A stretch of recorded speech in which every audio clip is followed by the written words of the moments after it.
প্রথম কথা হচ্ছে আমি যে বাক্যটি তোমার এই প্রশ্নের উত্তরে বলবো সেটা অনেকের জন্য সমস্যা তৈরি করবে, কিন্তু কথাগুলো বলা দরকার। প্রথম হচ্ছে যে বইমেলার টিকিট সিস্টেমটা করা এখন অনিবার্য হয়ে উঠেছে। কেমন?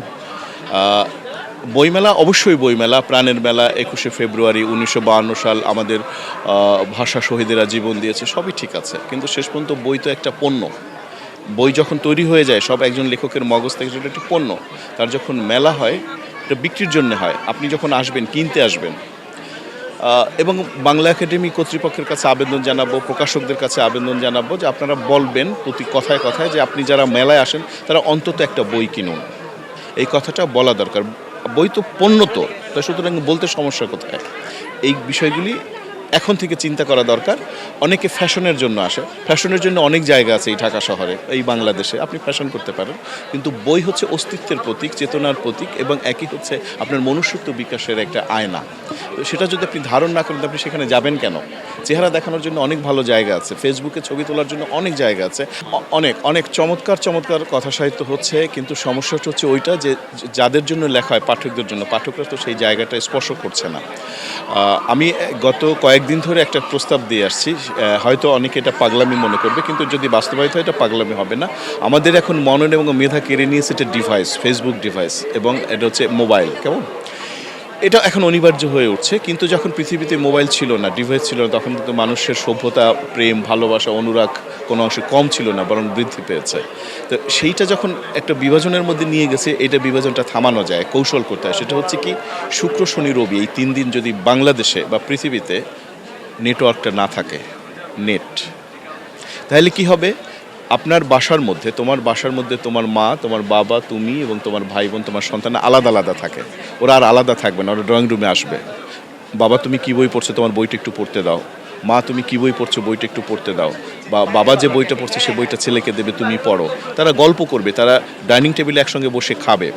আমরা ডাইনিং টেবিলে বসে আছি, আমরা এক জায়গায় বসে আছি, কিন্তু প্রত্যেকের হাতে একটা মোবাইল। আমরা কিন্তু একই জায়গায় 1 ইঞ্চির ব্যবধানে কিন্তু আমরা অনেক মাইল দূরে বাস করছি। এই সিস্টেমগুলো এখন ভাবা দরকার। আরেকটা ভাবা খুব জরুরি যে ইন্টারমিডিয়েট পড়া পর্যন্ত, না পড়া পর্যন্ত, পাস না কারো হাতে মোবাইল থাকবে না, এরকম একটি আইন। আমি বলছি এটা কিন্তু পাগলামি করবে অনেকে, অনেকে অবাস্তব ভাববে, কিন্তু বাস্তবায়িত হলে এর সুফল অবশ্যই মানুষ পাবে। এবং আমরা যে এক ধরনের বৈরাগ্য জীবনযাপন করছি, এক ধরনের বিলুপ্তপ্রায় মানবিক জীবনযাপন, অমানবিক জীবনযাপন করছি, এবং সম্পর্কহীন জীবনযাপন করছি, এক ধরনের ভান এবং প্রতারণার মধ্যে জীবনযাপন করছি প্রযুক্তিগত কারণে, সেখান থেকে বেরিয়ে আসা সম্ভব। সেই কারণে বলছি যে আমরা যে উপন্যাসগুলো লিখছি, কথা সাহিত্যের প্রচুর ভালো উপন্যাস লেখা হচ্ছে, কিন্তু সেই লিখনগুলো পড়া হচ্ছে না।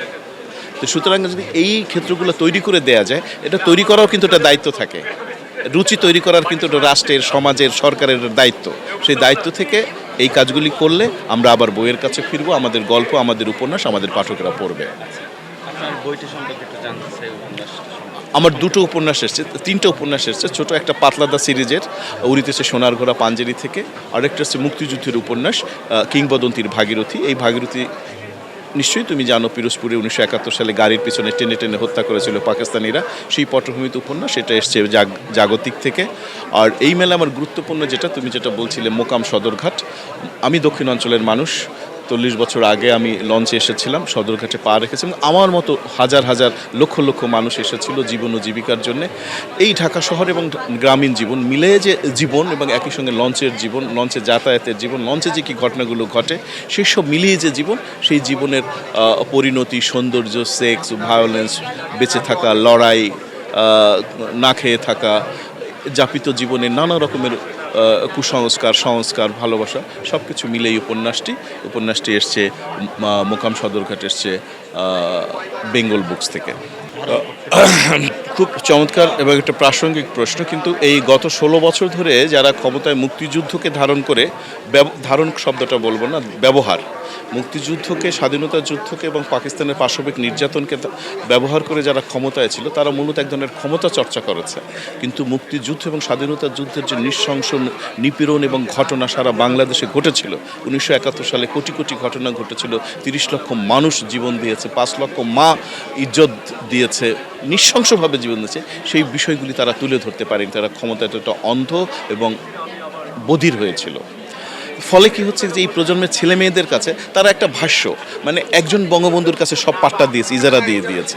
তা কোথায় তাজউদ্দিন, কোথায় 30 লক্ষ মানুষ, কোথায় এই গ্রামে গঞ্জে যে বৌদ্ধভূমিগুলো হয়েছিল সংরক্ষণ করেনি। মোজাম্মেল হক একটা মুক্তিযোদ্ধা মন্ত্রী ছিল, একটা বিশাল সুরেশ, কিন্তু একটা দামড়া টাইপের মানুষ ছিল, কোনো কাজ করে নাই, শুধু ক্ষমতা এরা ভোগ করেছে। কেমন?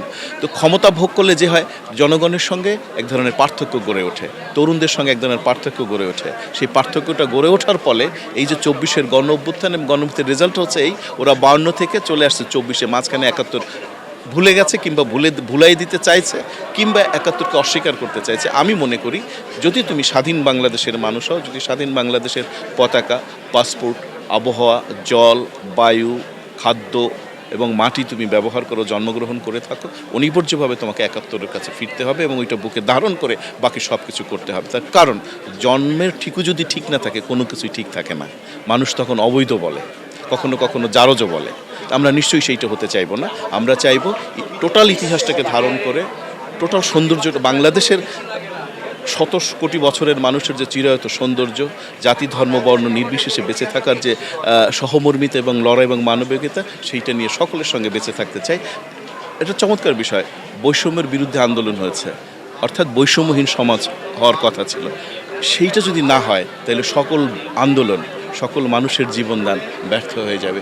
নিশ্চয়ই আমরা শহীদের জীবন দান ব্যর্থ হয়ে যাক, সেটা চাইব না। আমরা সকলে মিলে জাতি ধর্ম বর্ণ নির্বিশেষে একসঙ্গে, একই রাজনৈতিক মতপার্থক্য থাকবে, কিন্তু তারপরও আমরা সংস্কৃতির ক্ষেত্রে একসঙ্গে থাকব, তাহলে আমাদের দেশটা সুন্দর হবে, বিকশিত হবে।